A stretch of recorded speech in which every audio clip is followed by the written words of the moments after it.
నియామక పదవులపై కూటమి పక్షాల మధ్య ఒప్పందం జరిగింది. టీడీపీ ఎమ్మెల్యేలు ఉన్న నియోజకవర్గాల్లో ఆ పార్టీకి 60% పదవులు, 30% జనసేనకు, 10% బీజేపీకి దక్కనున్నాయి. జనసేన ఎమ్మెల్యేలు ఉన్న నియోజకవర్గాల్లోనూ ఇదే ఫార్ములా కొనసాగనుంది.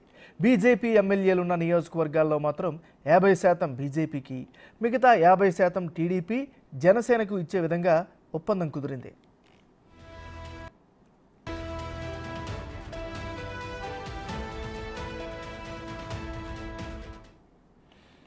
నియామక పదవులపై కూటమి పక్షాల మధ్య ఒప్పందం కుదిరింది. టీడీపీ ఎమ్మెల్యేలు ఉన్న నియోజకవర్గాల్లో ఆ పార్టీకి 60% పదవులు, 30% జనసేనకు, 10% బీజేపీకి దక్కనున్నాయి.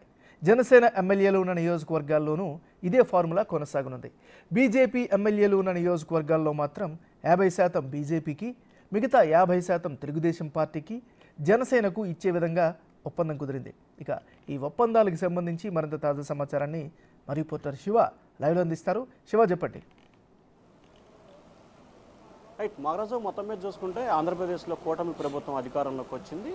ఈ కూటమి భవిష్యత్తులో కూడా అంటే రానున్న ఎన్నికల్లో 2029లో కూడా కలిసి పోటీ చేసే విధంగా ఇప్పటి నుంచే పటిష్టతకు ఆ పార్టీలు ప్రయత్నాలు చేస్తున్నాయి. ఇప్పటి వరకు దాదాపుగా 50 రోజుల కాలంలో కూటమి ప్రతి నిర్ణయంలో చాలా కీలకమైన నిర్ణయాలు తీసుకున్నారు. ఎక్కడ చిన్న మనస్పర్ధలు కూడా రాకుండా ప్రతిదాన్ని కూడా సామరస్యంగా పరిష్కరించుకున్న పరిస్థితి కనిపించింది. ఇక నామినేటెడ్ పోస్టులకు సంబంధించి కూడా రాష్ట్ర వ్యాప్తంగా ఆయా పార్టీ నాయకులు, కార్యకర్తలు ఎంతో ఉత్కంఠగా ఎదురు చూస్తున్నారు. నాయకులకైతే పదవులకు వచ్చినాయి, కార్యకర్తలకు పదవులు రాలనేది విస్తృతంగా చర్చ జరుగుతున్న నేపథ్యంలో కూటమికి సంబంధించి నిన్న సాయంకాలం కీలకమైన ఒక టెలికాన్ఫరెన్స్ జరిగింది. ఈ టెలికాన్ఫరెన్స్ సంబంధించి కూడా టీడీపీ నుంచి చంద్రబాబు, జనసేన నుంచి పవన్ కళ్యాణ్, బీజేపీ నుంచి కూడా బీజేపీ అధ్యక్షురాలు పురంధేశ్వరి, అలాగే మంత్రి సత్యకుమార్ పాల్గొన్నట్లు కూడా తెలుస్తూ ఉంది. ఈ కూటమికి సంబంధించి కూడా జరిగిన టెలికాన్ఫరెన్స్లో త్వరలో జరగబోతున్న నామినేటెడ్ పోస్టులకు సంబంధించి భర్తీ చేయాలని చెప్పి కూడా నిర్ణయం తీసుకున్నారు. రాష్ట్ర వ్యాప్తంగా కూడా తెలుగుదేశం పార్టీకి గెలుపొందిన 134 నియోజకవర్గాలకు సంబంధించి కూడా 60% తెలుగుదేశం పార్టీకి, 30% జనసేనకి, 10% భారతీయ జనతా పార్టీకి ఇచ్చే విధంగా కార్యాచరణ రూపొందించుకున్నారు. అలాగే జనసేన గెలుపొందిన 21 అసెంబ్లీ నియోజకవర్గాల్లో కూడా 60% టీడీపీకి, 30% జనసేనకి, 10% బీజేపీకి ఇచ్చే విధంగా కార్యాచరణ తీసుకున్నారు. అలాగే భారతీయ జనతా పార్టీ గెలుపొందిన 8 అసెంబ్లీ నియోజకవర్గాలకు మాత్రం 50% భారతీయ జనతా పార్టీకి, 30% తెలుగుదేశం పార్టీకి, 20% జనసేనకి ఇచ్చే విధంగా కూడా ఒప్పందాలు జరిగినాయి. ఈ నెల చివరి నాటికి అంటే ఇవాళ రేపు అసెంబ్లీ సమావేశాలు, ఆ తర్వాత చంద్రబాబు ఢిల్లీ టూర్ ఉంటుంది. వచ్చిన తర్వాత సోమవారం కానీ మంగళవారం కానీ రాష్ట్ర వ్యాప్తంగా ఉన్న ముఖ్యమైన కార్పొరేషన్లు 25 కార్పొరేషన్లు ఉన్నాయి. ఈ 25 కార్పొరేషన్లకు సంబంధించి కూడా 16 కార్పొరేషన్లకు సంబంధించి టీడీపీ, 6 కార్పొరేషన్లకు సంబంధించి జనసేన, 3 కార్పొరేషన్లు భారతీయ జనతా పార్టీకి కేటాయించాలని చెప్పి నిర్ణయం తీసుకున్నారు. అలాగే రాష్ట్ర వ్యాప్తంగా ఉన్న మార్కెట్ యార్డ్లకు సంబంధించి కూడా చైర్మన్ టీడీపీకి ఇస్తే వైస్ చైర్మన్ జనసేనకి, అలాగే సభ్యులుగా ఇదే ప్రాతిపదిన ఈ ఫార్ములా ప్రకారమే కేటాయింపులు జరుపుకోవాలని చెప్పి కూడా నిర్ణయం తీసుకుంది. ఈ నెల చివరి నాటి నుంచి కూడా నామినేషన్ల పదవుల పందానికి 3 పార్టీ నేతలు శ్రీకారం చుట్టబోతున్నాయి. అన్ని పార్టీలకి సమన్యాయం జరిగే రీతిలో ఎక్కడా మనస్పర్ధలు కానీ విభేదాలు లేకుండా ఉండేందుకు తగిన కార్యాచరణ తీసుకోవాలని చెప్పి కూడా ముఖ్య నేతలు నిర్ణయం తీసుకున్నారు. ప్రతి నియోజకవర్గానికి సంబంధించి జనసేన, బీజేపీ నుంచి పేర్లని తెలుగుదేశం పార్టీ కార్యాలయానికి పంపాలని చెప్పి ఇప్పటికే సూచన చేశారు.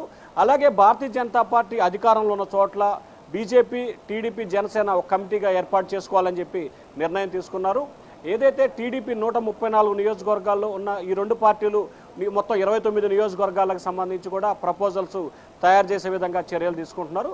అలాగే 11 నియోజకవర్గాల్లో వైఎస్ఆర్సీపీ గెలిచింది. ఈ 11 నియోజకవర్గాలకు సంబంధించి కూడా ఏదైతే 60-40% అంటే 60 టీడీపీ, 30% జనసేన, 10% బీజేపీకి అదే ఫార్ములాని కూడా ప్రతిపక్ష నియోజకవర్గంలో ఉన్న నామినేటెడ్ పోస్టులు కూడా పంపిణీ చేయాలని చెప్పి కూడా కూటమి నేతలైతే నిర్ణయం తీసుకున్నారు. నాగరాజు, మరి తాజా నిర్ణయాల పట్ల క్షేత్రస్థాయిలో ఉన్న కార్యకర్తలు ఏ విధంగా స్పందిస్తున్నారు శివ?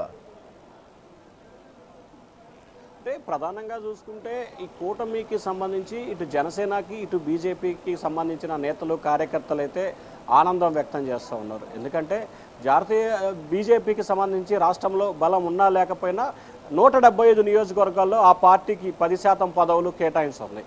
ఇక జనసేనకి సంబంధించి కొన్ని ప్రాంతాల్లో ఆ పార్టీ ఉనికి ఉన్నా లేకపోయినా కూడా 175 నియోజకవర్గాల్లో కూడా 30% పదవులు వస్తున్న పరిస్థితి కనిపించింది. కానీ 175 నియోజకవర్గాల్లో బలం ఉండి గత 45 సంవత్సరాలుగా పార్టీ కోసం కష్టపడిన నేపథ్యంలో ఇప్పటికే కొంతమంది టికెట్లు త్యాగం చేశారు, మరి కొంతమంది ఆర్థికంగా చితికిపోయారు. సో ఈ నేపథ్యంలోనే 60% మాత్రమే టీడీపీ నేతలకు పదవులు ఇవ్వడం పట్ల కొంతమంది టీడీపీ నేతలైతే అసంతృప్తి వ్యక్తం చేసినట్టు తెలుస్తూ ఉంది.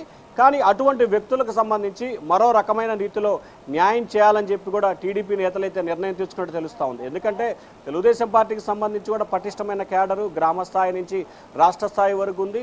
దాదాపుగా 40-45 సంవత్సరాలుగా ఆ పార్టీకి క్యాడర్ ఉన్న నేపథ్యంలో కొన్ని చోట్ల అయితే పదవుల పందారని, అంటే ఒక నియోజకవర్గంలో 10 పదవులు వస్తే 4 పదవులు మిత్రపక్షానికి వెళ్ళే పరిస్థితి ఉంది. కాబట్టి సో ఇటువంటి పరిణామాల వల్ల కొంత టీడీపీ నేతలకైతే నిరాశ ఏర్పడుతుంది. కానీ జనసేన బీజేపీ నేతలు కార్యకర్తలు అయితే మాత్రం అంతులేని ఆనందాన్ని వ్యక్తం చేస్తా ఉన్నారు. నాగరాజు. Thank you Shiva.